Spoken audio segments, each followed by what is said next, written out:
Hi everybody, it's Jen from Embroiderlicious. I hope you're doing fantastic today. I wanted to tell you about today's project face to face before I actually show you the footage of working on it. So I started this quilt when I joined the Air Force about 17 years ago, and it was intended to go to my mom, and I got hung up on it, and because I got hung up, I put it away. It sat in a closet for 10 years being unpieced. Over 1,000 pieces that I cut. I think it was like 1,200 pieces that I cut for this quilt. And it sat in a closet. So I was pregnant with my daughter, and I went to go visit my mom. And I decided that I was going to finish the quilt. So I finished the quilt. And I had it professionally quilted. And when I went to go visit my mom, I was working on the binding. By this time, I had fallen completely in love with this quilt, and I decided I was going to keep it. So I hand bound it, and I went home, and I threw it on my bed.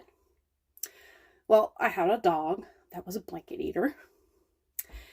And it didn't even last on my bed for a night before the dog had chewed holes in it. And I was so mad. I was so mad I threw the quilt out.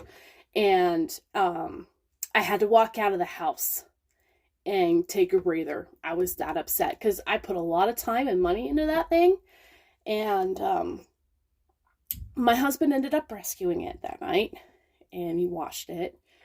And I had my baby, and I ended up buying an embroidery machine later on, and I decided I was going to use the embroidery machine to patch it up.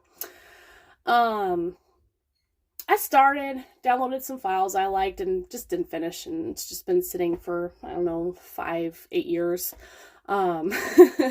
in my UFO project, in my UFO box, because I just didn't feel like it. So today I decided I was going to work on it, and the dog that ate the blanket, he passed away in April, and it's been a very devastating loss for me. He was my buddy. He slept with me.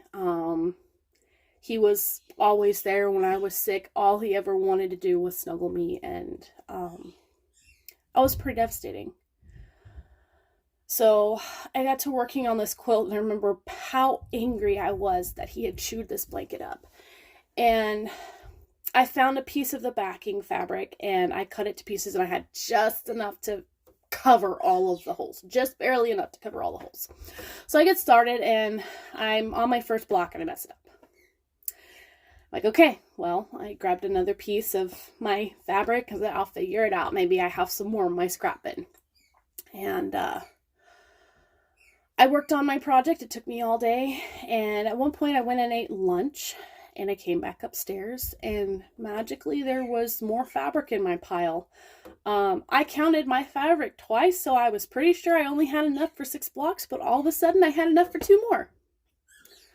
So I finished my project, and at one point I messed up again, and I was able to find enough fabric. Another piece of fabric had fallen on the floor, and it was another extra piece I didn't know I had. So I finished my quilt, and I have not stopped thinking about my dog this entire time. And I think that maybe the fabric was an apology or something.